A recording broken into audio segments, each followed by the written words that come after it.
So let me cordially welcome everybody to our first seminar in this semester, the Monday seminar at UFAL. And our first lecturer will be Shantipriya Parida, who is our first postdoc as far as I know. So at least he is my first postdoc, someone who came from the outside and who is going to stay with us for a year. So that's why we have him here, because we first need to know about his past and then also briefly about his future, which is the year here. Okay, so Shantipriya, please introduce yourself and your origin topic, because this is fairly distant from what we are doing at our department, and this is something that we can learn from you. Thank you. So, good afternoon, everybody.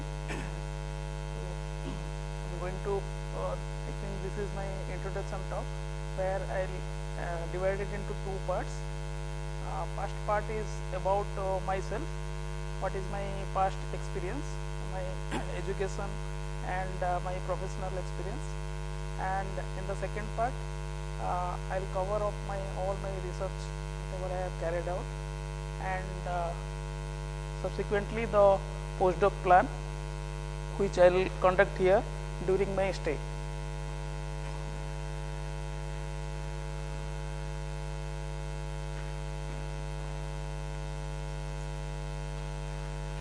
So this is the agenda of the talk. First about my self-introduction. Second, broadly I'll explain about my research experience.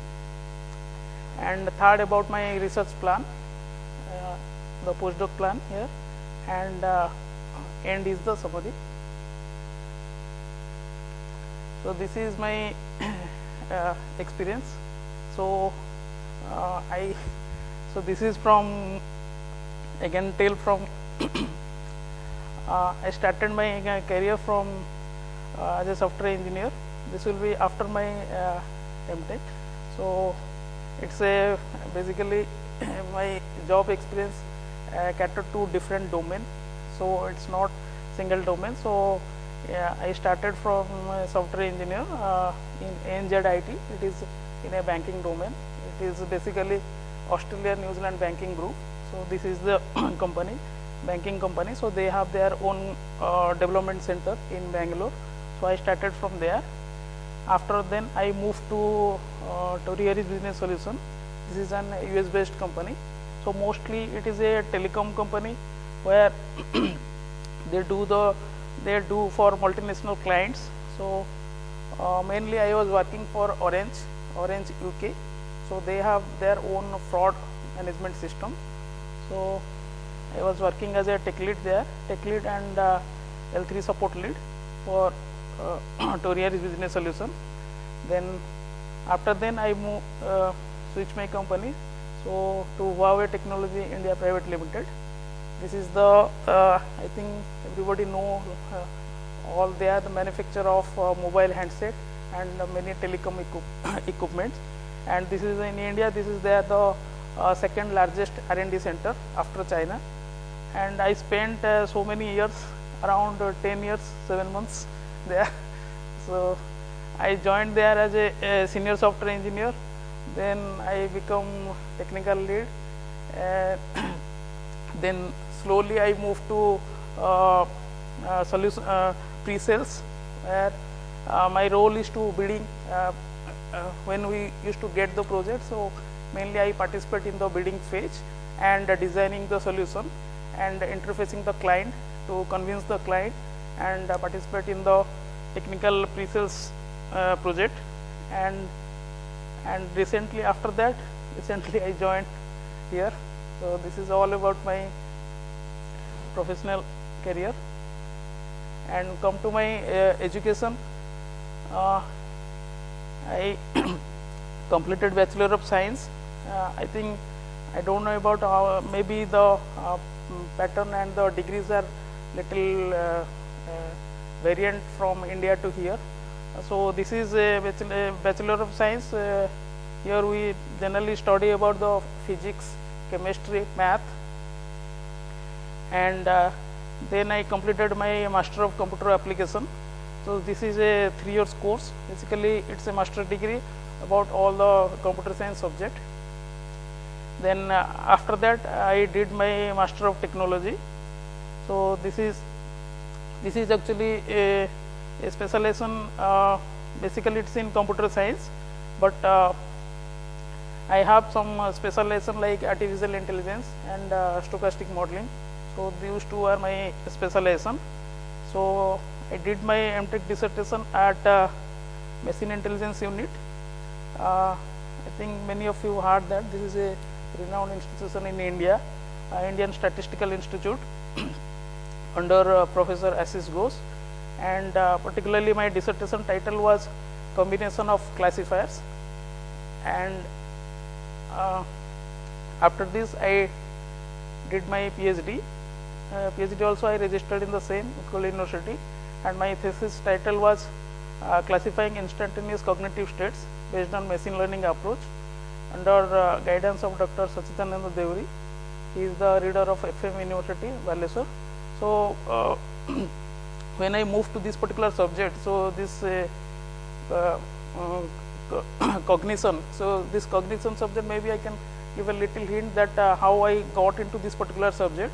So when I was in India, so I used to visit to Indian Institute of Science. Many of you heard that, that is the India's premier institution. It is in Bangalore. So there I used to go to their department. One of the professor, I requested them that I am interested for carry my research in artificial intelligence. So he introduced me to this particular subject. He asked me, okay, why don't you read about cognition? That is a very very advanced, and now it is a upcoming field, and many researchers are going in this particular direction. So you try to read this subject. If you find interest, maybe you can do some research in it. Then slowly they allow me to the resources of their lab. Then slowly I move into their lab and started learning. Then slowly I enrolled into the PhD and completed in the same. So mostly I have focused in the machine learning part, as already I have knowledge on machine learnings. So I got the new topic of cognition and I try to apply the machine learnings, so which I will subsequently explain in the slide presentation.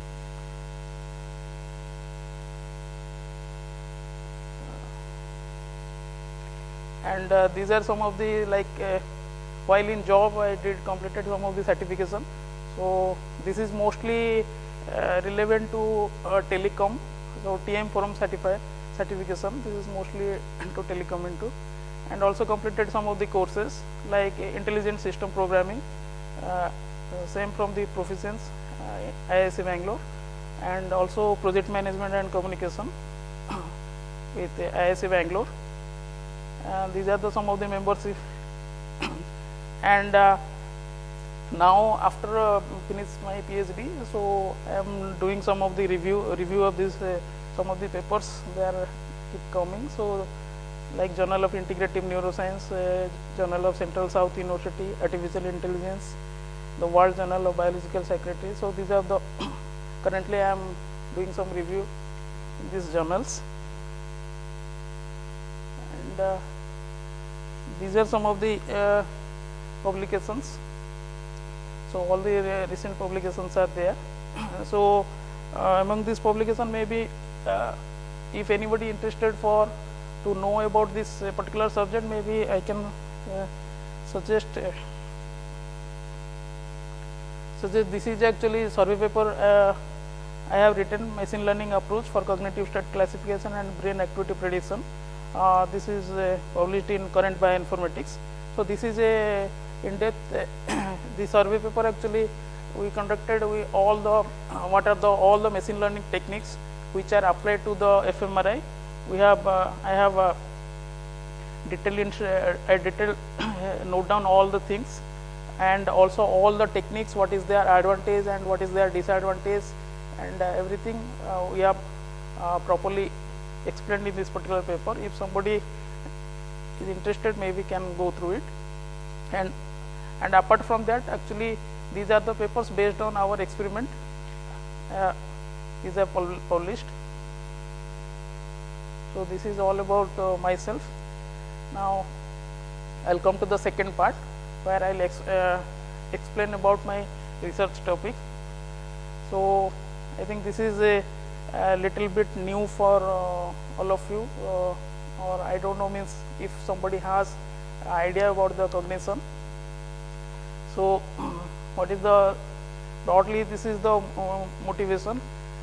So mainly in cognitive classification we try to, as you know that since decades researchers and practitioners have everybody try to understand the functions of mind and brain and aspire to control it, because whenever we are saying that in mind, still it is a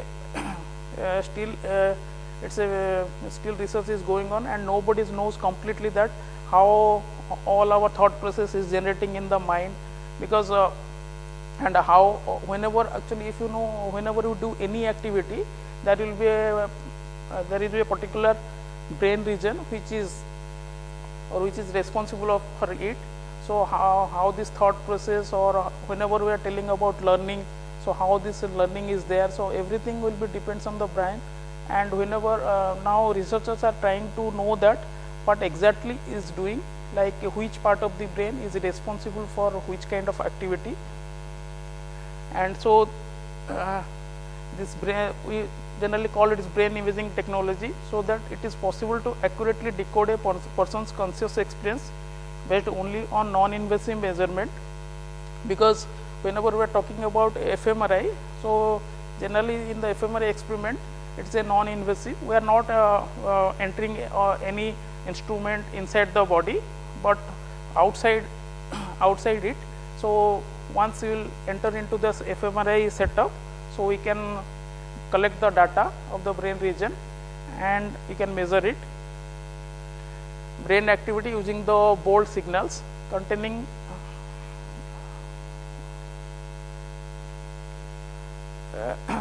thousands of voxels of functional magnetic resonance imaging.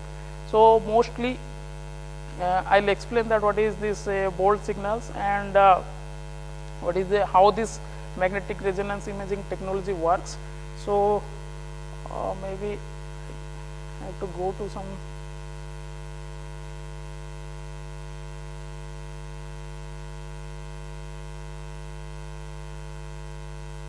So I'll just go to my last slide, so where I can give some idea about how it look like. So this is a typical FMRI setup. If you look into actually this is a typical FMRI setup where a person is laying, and this is actually inside the FMRI scanner. If you look into, and he will perform some activity. Suppose here if you look into, here a video screen is there, and maybe based on some task he is doing, he is putting some button response box. So whenever he will do some action, a particular set of his brain is activated, and as he is inside this FMRI scanner, which is actually nothing but a high magnetic field. So and if you look into, these are actually nothing but the radio frequency coil. Actually whenever he will do any activity, so his brain, particular region of that particular brain will be activated, and basically we are trying to capture that particular data.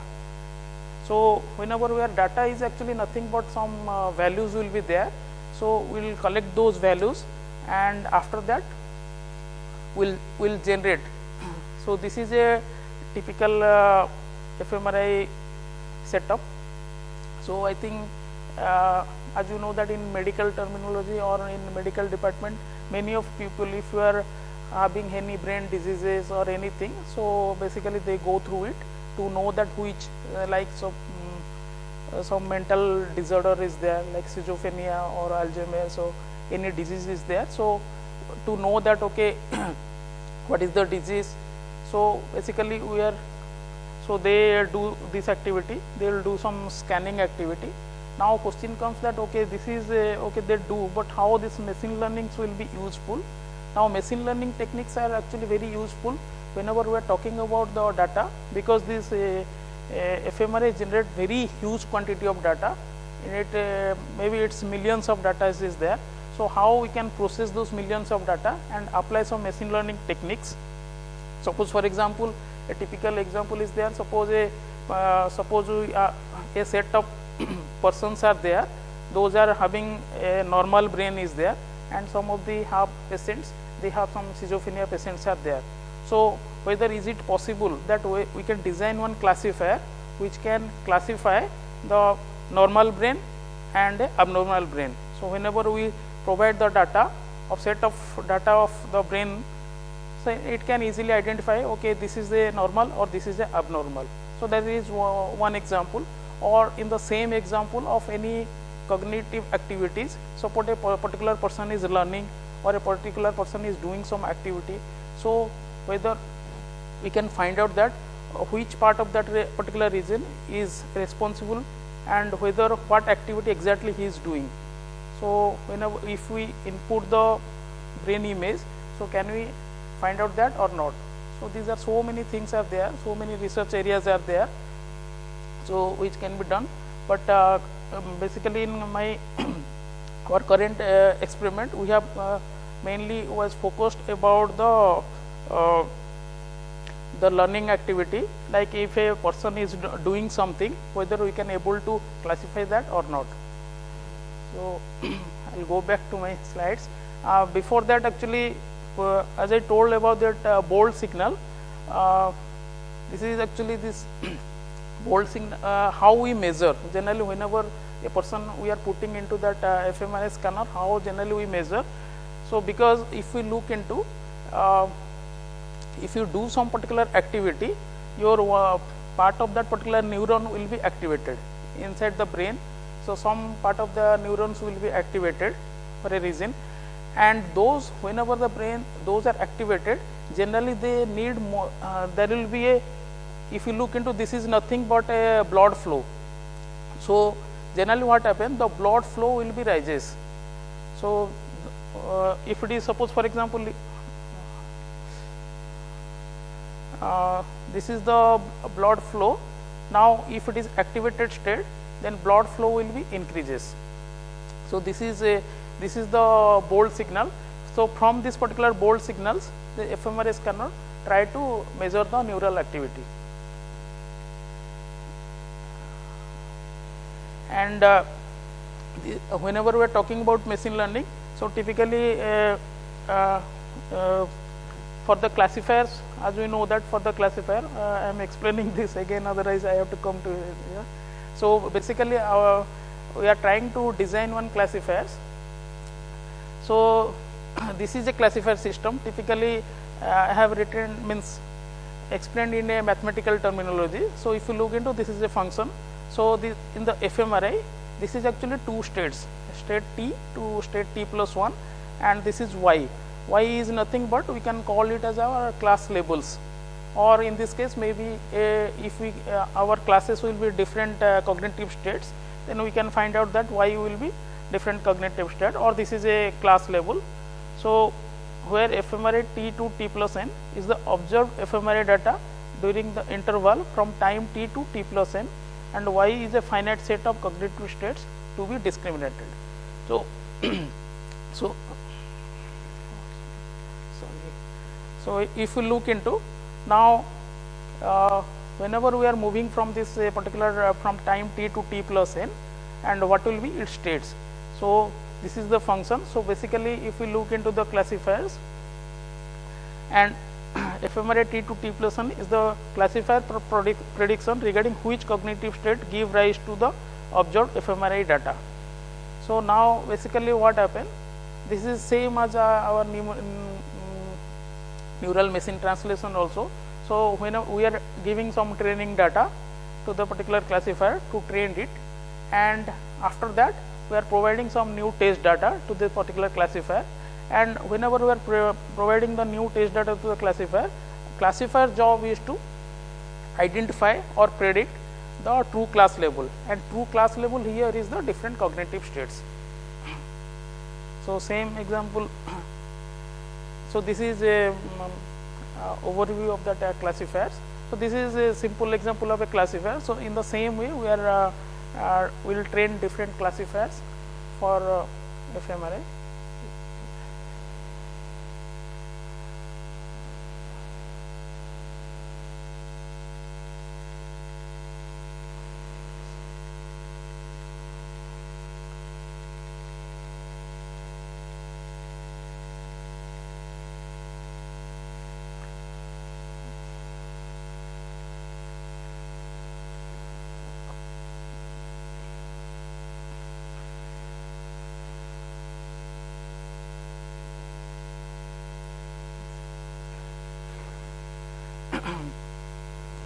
this is about the motivation, and what basically the problems.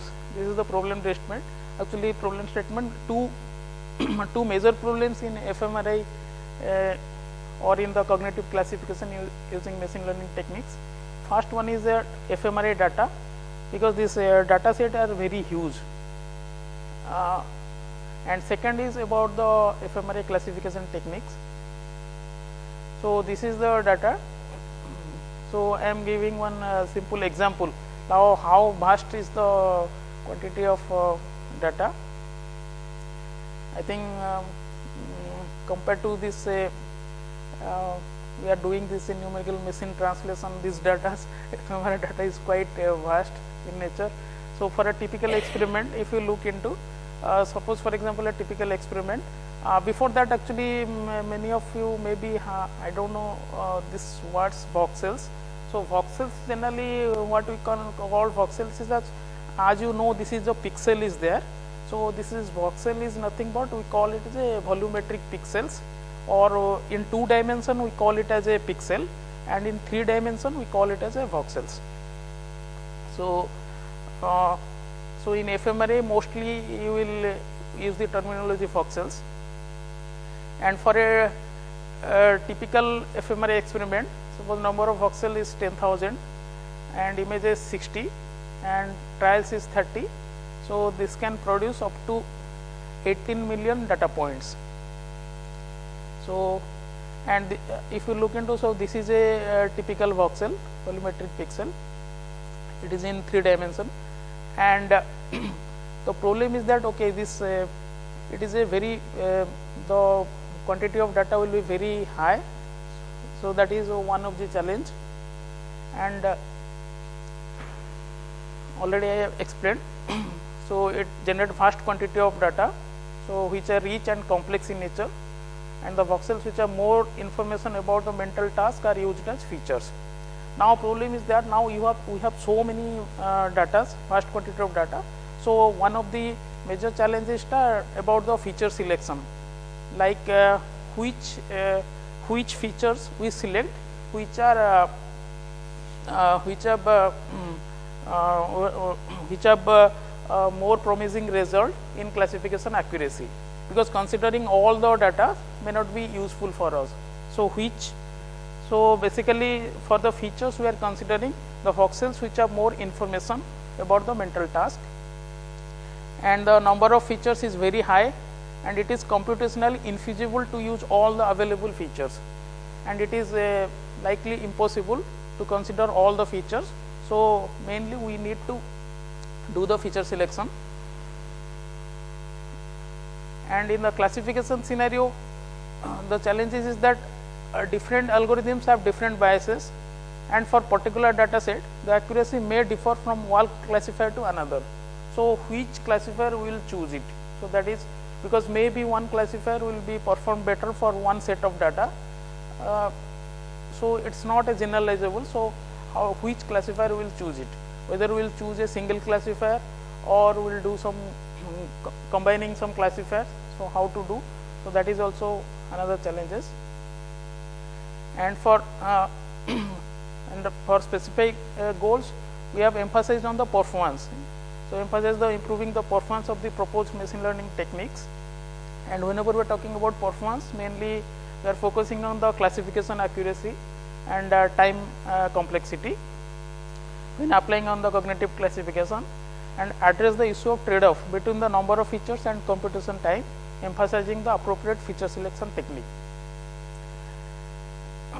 And another is that we explored the hybrid machine learning techniques on FMRA data. So we explored that, okay, whether these hybrid machine learning techniques can be applied on FMRA data and what will be their performance. So this is a typical framework in FMRA classification. So this is a from the FMRA data. First we do some kind of pre-processing and feature extraction, feature selection,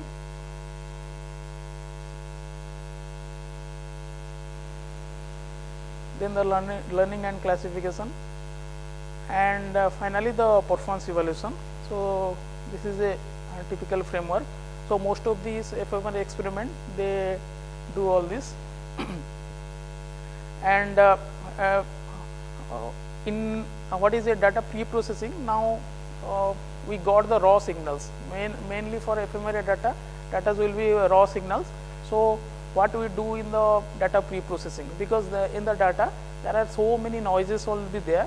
So we need to reduce those noise. So it is like this: whenever suppose a person, we are doing the scanning of that particular person in the FMRI machines. So many times what happen, there will be person will be suppose your head will be there in the machine. So there will be maybe head will be movement, some head movement will be there. So that can be introduce some noise. So like so many parameters are there, like some electrical, mostly they ask us to, whenever you do some kind of FMRI scanner, to avoid any kind of metallic objects, or if any electrical equipments are there, so that can also introduce some noise. So all this noise in the pre-processing phase, we try to extract those noise. Then we do the feature extraction, feature selection, and apply the classifications.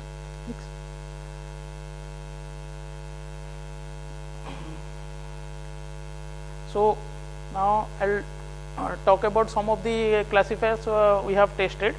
So first classifier we have tested about the Gaussian naive Bayes approach. This is a probabilistic approach, and also we tried about the decision tree ensemble, and also we tried a hybrid neurophagy approach. So these are some of the machine learning techniques we applied. So this is a GNP classifier. I think everybody know that how in the GNP what is GNP classifier, how it works. I'll just talk about in the FMRI context how it works. So in the FMRI context, suppose it classifies the new sample. Suppose this is a new sample. So these are contains all the features.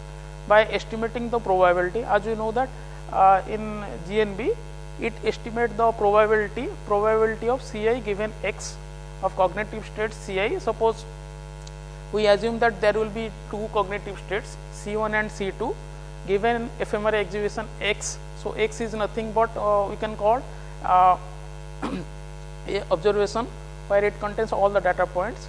So mainly we are finding out the probability of this particular observation will go to class 1, or we will find out the posterior probability, like probability of class 1 and probability of class 2. So whichever will be higher, the new observation will go to that particular class. So this is a GNP classifier, and for feature selection we use the genetic algorithm. So genetic algorithm, this is a general context. So this is, we have to initialize the population, then selection, crossover, and mutation. So these are we have used like a roulette wheel for selection, 2-point crossover, and mutation parameter. And after this, and will for evaluation fitness value, for fitness function, actually we are writing the classification accuracy and termination condition.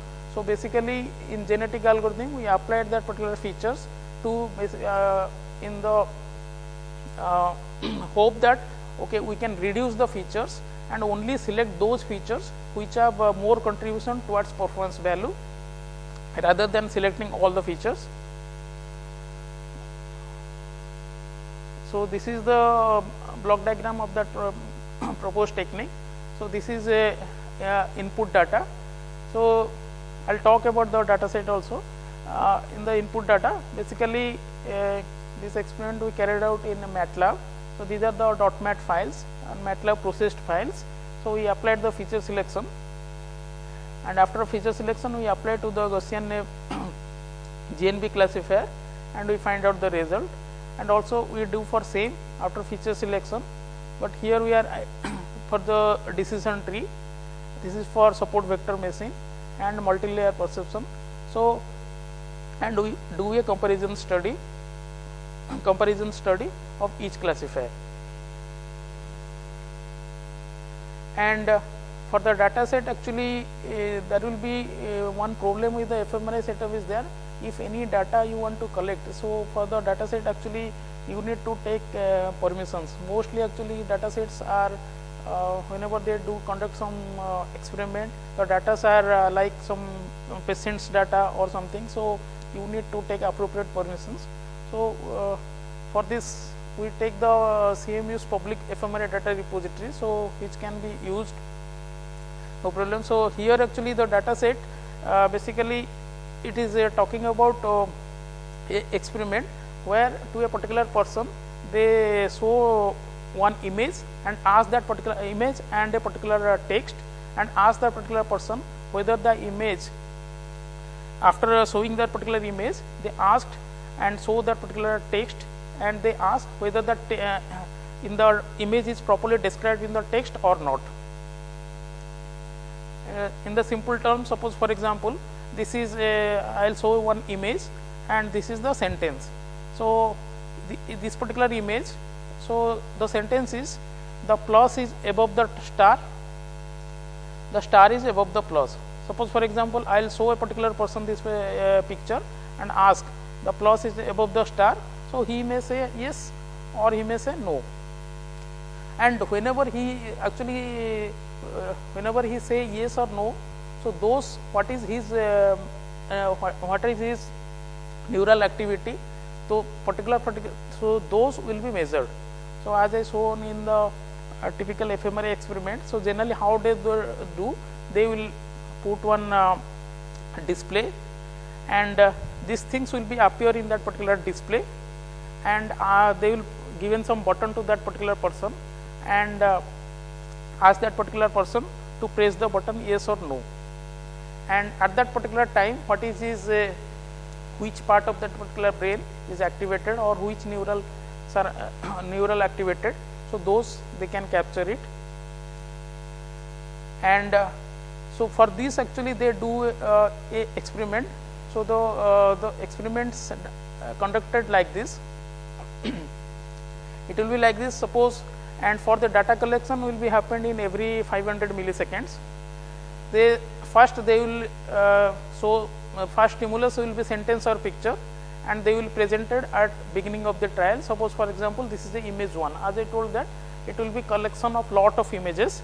So first image 1 will be the first stimulus they will show, and after again 4 seconds later, so image 9 means, so because the data collection is happened in every 500 milliseconds, so at image 9, so the stimulus was removed and replaced by a blank screen, and again 4 seconds later the second stimulus was presented and remained on the screen for 4 seconds or until the subject pressed the mouse button whichever comes first, and the end the rest period of 15 seconds was added after the second stimulus was removed from the screen.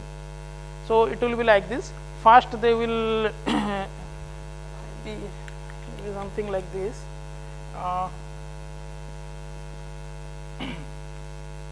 So first they will show the pictures, then after a few seconds they will ask the person, they will show the sentence like glass is above the star, and again few seconds. So like this for each they will take the images and it will be carried out like this.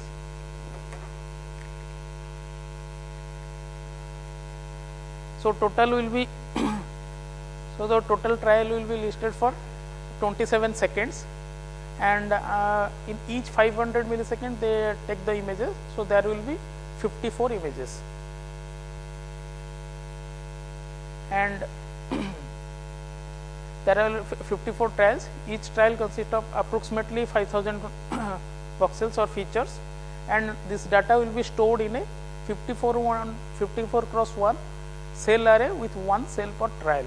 So cell array is like something like this. 54 into 1 means it will be something like this.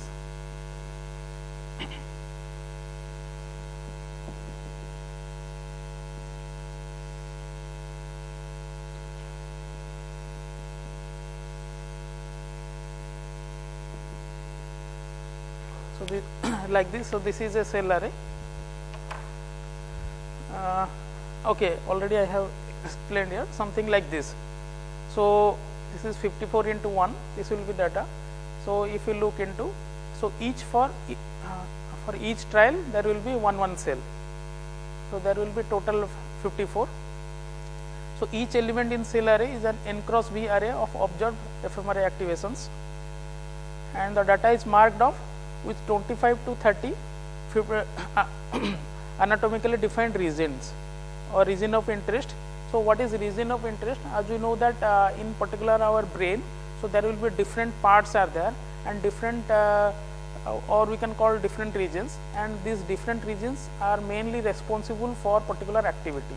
Suppose for example, I will hold my hand like this. So, for this one part will be responsible.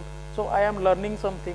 So, I am displaying, suppose for example, I am looking at a particular picture. So, one part will be there. So, like this different regions will be there. So, in this particular experiment they are taken 25 to 30 ROIs or region of interest,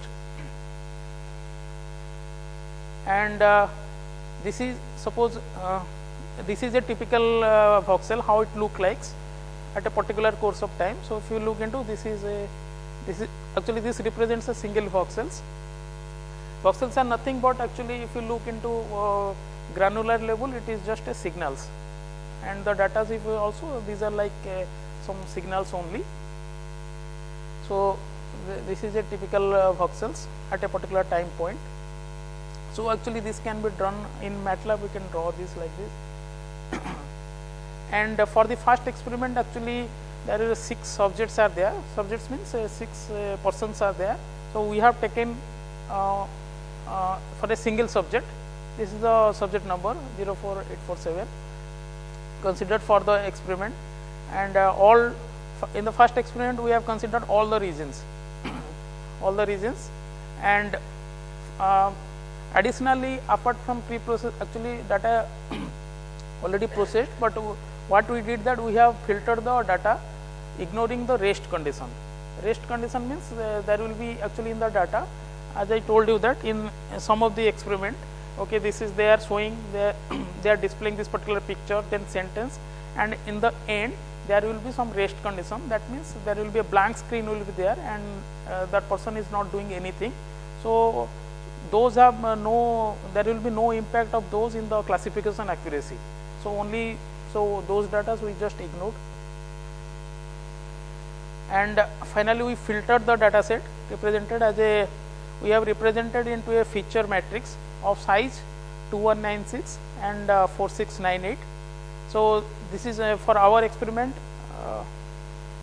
we have prepared the data set like this, where D, so 2196 into 4698, where 4698 is the number of voxels and 2196 is the samples or patterns, number of patterns, and this data set we are using for further classification and passing as input.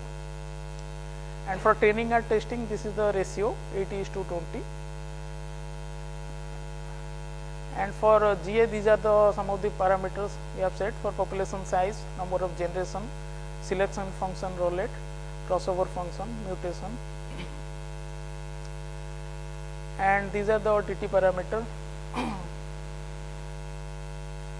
And for neural network, this is actually in the typical MATLAB. So, the first layer has a 20 transient neuron, and the second layer has 1 purulin network, and learning rate is 0.05. So, this is actually from MATLAB, one snapshot is taken, and this is for the some of the experiment result. So, this is GNP without feature selection. So, whenever we did not do any feature selection, so this is the some accuracy, and after we did the feature selection using genetic algorithm, then we apply the GNP classifier.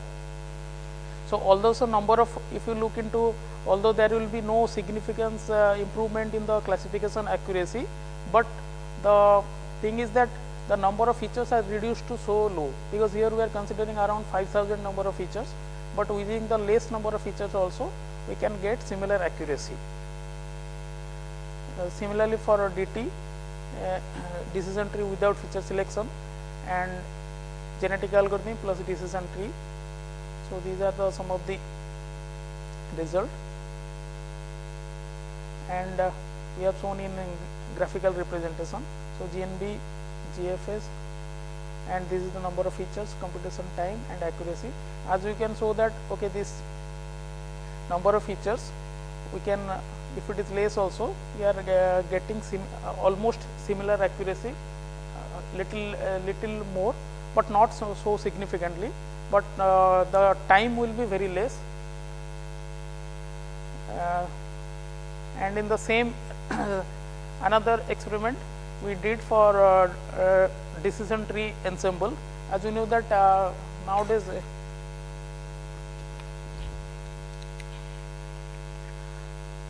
in the decision tree ensemble, actually as we know that okay, instead of one tree we are trying to combining the trees. So this is also nowadays it's popular ensemble techniques due to accuracy, and the construction of ensemble, there are many ways are there, such as like bagging and boosting. So where we can do like this trees generally in the parallel, or you can generate in sequentially. So this is we are using the same, but here actually we have applied the decision tree ensemble. Not into more details. So this is broadly actually here actually we are we do the same using the same data set. This will for initial population. This will be the fitness value, and this will be for the same genetic algorithm. Not going into details.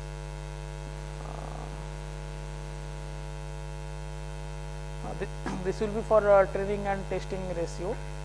But here actually the from the previous experiment, here what we did, here actually we restricted the classifier input to 7 ROIs, because in the first experiment we have taken 25 ROIs, so number of voxels were much more than more.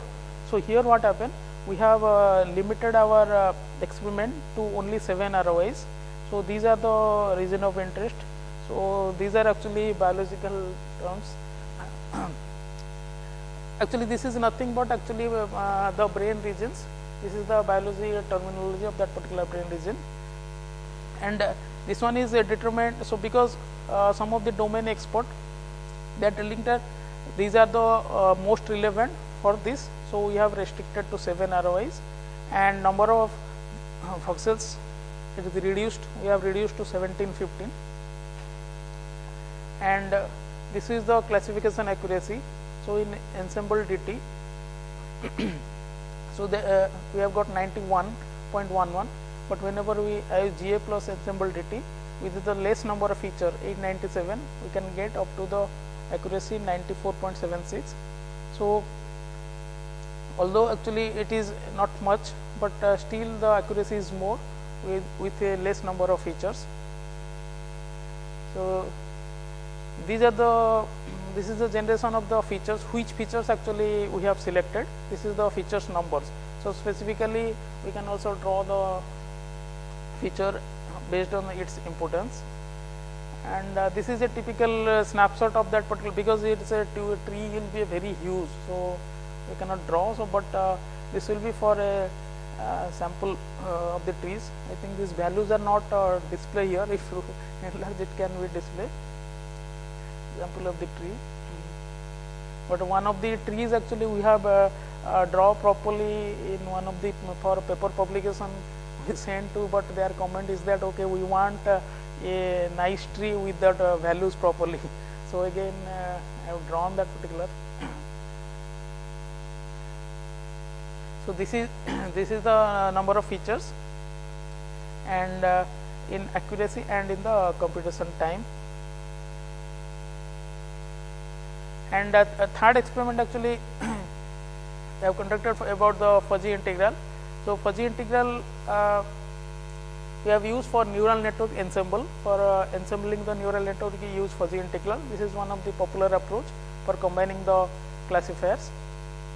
So, this is I am not going into the algorithm details, but overall I can tell. So, this is like this is the classifiers neural network 1, 2, 3. So, for fuzzy integral, actually we take the output of this particular individual classifiers and we prepare one decision profile. Actually already one algorithm is there for fuzzy integral. So, we have used that particular. So, we created the decision profiles and we can measure the fuzzy, we do the fuzzy measures like what will be the for the output, what will be its importance, the classification accuracy, and finally we will sort it and find out the maximum of that particular class level. So, actually this one algorithm, okay, I think it is not good to again explain all the algorithm in details, but if anybody interested can go through it in the papers. And here also we restricted to 7 ROIs, and this will be the training and test data, and this will be the individual neural networks and their configurations. This is for neural network 1, 2 and 3, and this is their configurations. And the interesting thing is that if you look into the individual neural network, so the accuracy individual neural networks will be like this NN1, NN2 or NN3, but if you do the fuzzy integral, the classification accuracy will be more compared to individual neural network. But now here actually the question, one of this we try to explore one of the major question is that okay, this is up to NN1, NN2, NN3. So, if I can go on increasing the neural network, what about my performance accuracy? Is it will be grow like this or it will be stuck in the particular point? So, what is how the number of neural network related to the performance? So, for that actually we try to increase the number of neural network. If you look into this is a graph. We have taken 3 neural network, then 5, then 7, 9, 11, 13, 15, 17, 19, like this we keep on increasing. But if you look into a particular graph, there will be a particular point. After that, there will be no improvement in the classification accuracy. Although you start increasing the neural network, but it will stop at a particular point. So that is that we observed, and at the end of this some of the summary of this experiment, we found that okay, GA based feature selection shown promising result when apply on the FMRI classifications, and decision tree ensemble with GA based feature selection reduces the number of features significantly and execution time of the classification process, which is faster than ensemble without feature selection. And the neural network ensemble using fuzzy integral perform better as compared to single neural network. So, this is some of the summary of our experiment. Okay, I think that will be, I just try in a short form to explain my whole research. And now come to the last part about research plan at here. So, here this area is a little bit new for me. I started exploring the things. So, what is the motivation like? As you know that okay, we are trying to do some neural machine translation for 2 of the languages we have selected, for Hindi and Czech. And Hindi, as you know, this is over 260 million people speak Hindi. So, making the most widely spoken language. So, it is rank 4 after Chinese, Spanish and English on the planet. So, most of the, I think it is very broad number of people they speak Hindi, and but actually there are still means Google Translate is there and many translation translators are there, but still there are not very perfect. So this is still there are ambiguities in the translation, and we feel there are scope for improvement. So for example, when I was doing something manually, so some of the example I want to give, this is actually I have did. Suppose for example, I want to translate, I don't know, maybe people are not understand about Hindi, but I can tell you how it translates. Suppose for the original original I have entered like ear of man holding dog. So in it translate to Hindi like आदमी पकड़े हुए कुत्ते का कान. That means in Hindi the literal meaning will be like this: the ear of dog holding man. So this is one ambiguity. Like many ambiguities are there. Suppose I try to translate two lamps lying in the sun. That means so basically try to say दो भेड़ के बच्चे सूरज में झूठ बोल रहे हैं. Because why it did like this? But lying actually in Hindi, it understood that we sometimes say telling lies. So it translate actually the literal meaning will be two baby lamps telling lies in sun. So this lying so it understood like that. It is like a truth, true or false like this. I am telling lies like this, so it understood. So like many things, suppose for example, I translated the thank you sticker on the meter. So it tell that dhanyavad meter per sticker, which will be meaning something like this: sticker on thank you meter. So like this, this is kind of translation. So we hope that okay, there will be still scope is there for improvement. And so basically we try to create a Czech and Hindi variation of Visual Genome. So Visual Genome project, Visual Genome already we know that this is a basically about it contains lot of images and a particular images and about their relation, their predicate and the phrases and the regions in that particular image. So already Visual Genome project is there. So we are trying to create a Czech and Hindi variation of Visual Genome.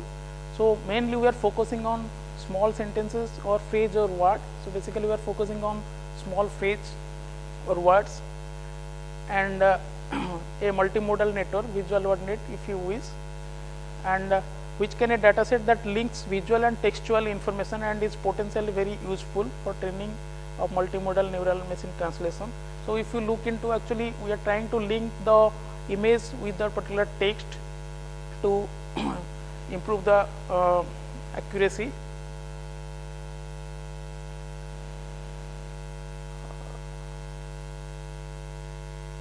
So these are some of the soft tasks, like how we can go it, like for the data preparation of training and development and training data collection. So training data will collect the training data, and for actually for preparing a web interface PHP, actually already I have prepared something like this. So this is mainly for like validating. So main job is to like how to prepare the data for validation data. So I just try to prepare a validation page. So where we can submit to some volunteers. So volunteers, they can actually use this particular page. So where actually this is a image I have taken from the Visual Genome. So this is for the particular image. So here, sorry. So in this image actually two birds are there. Don't know. So in this particular, so it will be like English. We'll put the English phrase like two birds on the ground, and also we'll put the Hindi phrase, and we'll ask. Suppose this maybe we can get it from Google Translation or something, or any translation machine, and we will submit to the volunteer. So he can actually looking into this particular image. Suppose this is the image and this is the original English sentence. So he can validate that okay whether this is correct or not. So we can select whether okay or not okay. So once, so like this, okay, we can, if we put this particular images maybe 1000 or 2000. So after selecting all this, if we submit, so it will be stored into a text file. So we can collect that particular text file, and we can use that particular file as our development data set. And also I think there is a scope is that if we want for any human interface or any language expert to validate after getting the correct translation, also we can, if we put into, then he can also validate or maybe give some scores.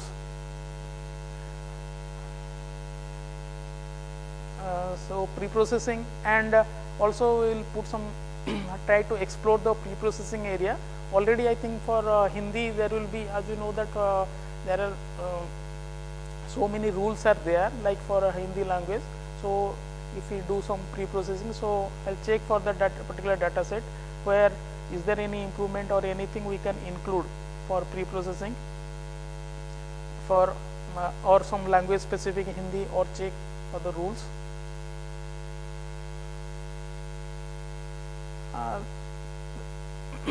And after preparing the data set, basically we will try to apply the machine translation tools. Like currently I am also using some of the tools like Marian, S2S. These are the transformer model. These are the models, S2S, transformer. So we will apply this tool or tensor to tensor.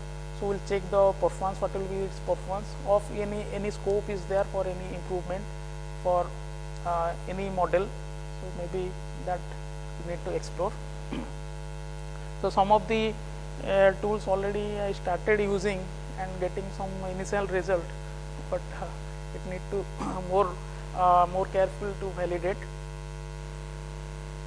And subsequently also we can link the visual and text information. As I told you that okay, this whenever we are creating the development data set, actually this is actually images taken from Visual Genome.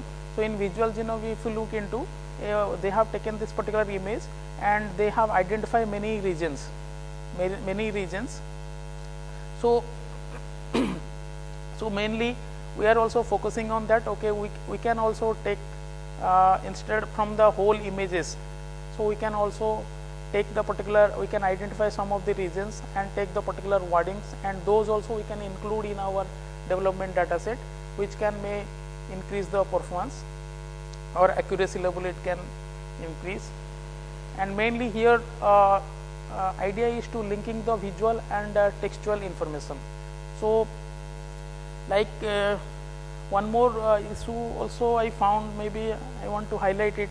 Suppose for example in Visual Genome, now you okay, some of the image is there, I cannot show you, but it is like this, some of the many things there. If something will be very specific to a particular region, then Visual Genome may not accurately the translation will not be a perfect, or in the Visual Genome also if you search it, it may not be very perfect.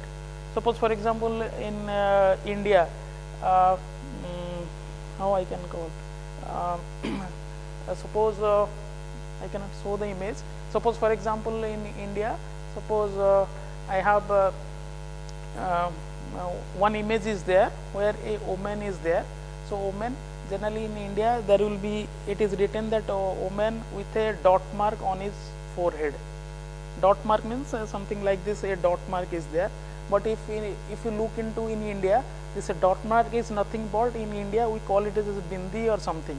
It is like something the women wear it regularly. Daily they will wear it, but we call it as bindi or something. So, but because maybe because that is very specific to India or a particular region, so accurate meaning may not be, Visual Genome may not be accurately, it cannot able to find out the exact meaning. I think like many regions will be many similar examples or instances will be there. So which only thing is that if we have that particular, if we can link the particular image with that particular text and or train the particular model, so it can able to classify. So so linking the visual and textual information and enriching the data set. So main idea is that okay, we can link that image and text and enriching the data set to improve the performance. So that is till now find out. So okay, these are some of the basics. So if anybody interested can go through it. I think that's all from my side.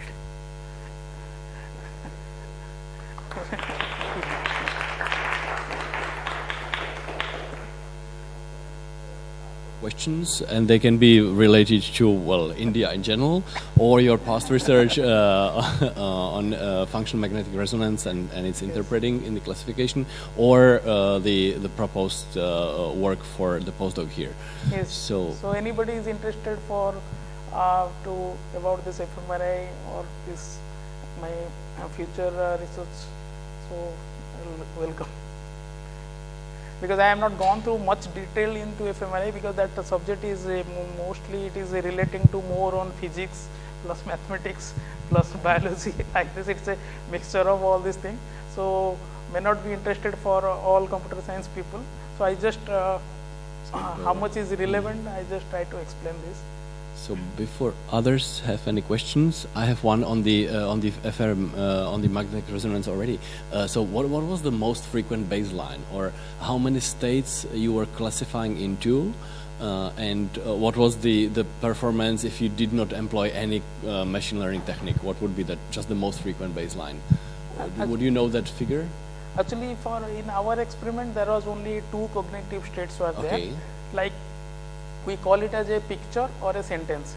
That means we are showing particular picture and a sentence. We say that whether picture is correctly classified or not. If it is correctly classified, then we call it as a picture. Otherwise, we call it as a sentence. So there will be 2 classes in our experiment, but it can be measured. Like as I told you that okay, if it is for patient, so it can be whether he is a schizophrenia or not, abnormal or normal. So like this, all the different cognitive states that can be represented as one classes. And your test set was balanced, so that you had these 2 classes, the picture and the sentence, with equal number of examples. Yeah, actually, right? In our training example, we know that okay, this is the data set, and also to the data set we also assign the particular class label. That means this is the data with the class label. And in the test set, it doesn't know that what class it belongs to, whether it belongs to picture or sentence. But so my question is whether the number of pictures, the items in the test set that had the label, this is a picture, the golden label, was the same or very similar to the number of items in the test set that had the other label, the sentence label? No, actually labels will be assigned to the training, but in the test, similar data will be there, only except the labels. So labels will be not there. So it will try to classify. So maybe from our training data, once it is trained, now we will say whenever we will send a test data without any labels, it will give either picture or sentence. So then what happen? We will validate it.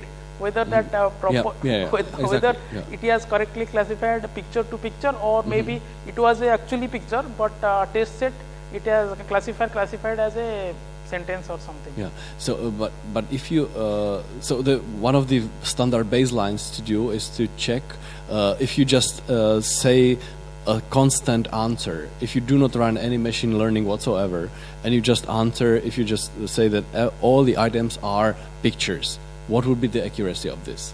And if you answer always this is a sentence, what would be the accuracy of this? So the most frequent baseline, the answering with a constant answer, would you know the performance of that? Because your methods were around 80 or 90, and what would be the baseline performance? Baseline actually for this already some of the papers we reference. So baseline performance will be around 85, 86 means those already they applied the similar techniques like GNP classifier, they already applied on this, but actually the number of feature selection techniques are different from their papers to us. So from the same data set they have taken applied from different feature selection techniques. Thank you. So are there any questions? Yep.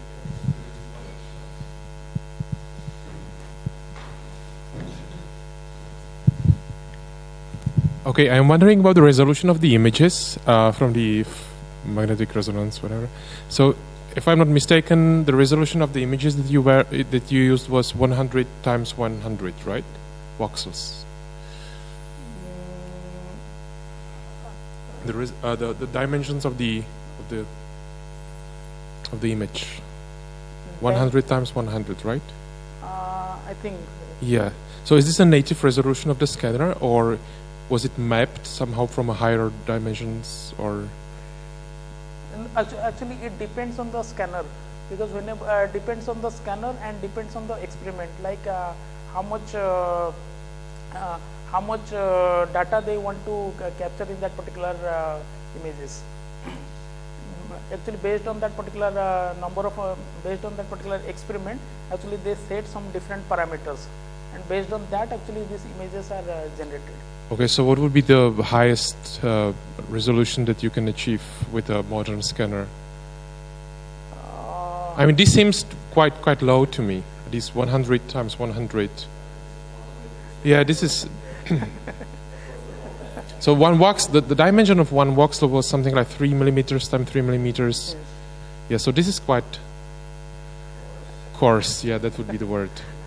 So is the capability of the modern scanners better than that or not? About scanners, I need to check. Actually, I am not very sure about the scanners, but I think mostly these are, I think, conducted on Siemens scanners. So about the maybe I need to check it. Okay. Because this is mostly about the scanner capability. Yeah. Like G or Siemens, actually mostly these two are using this scanners, G or Siemens.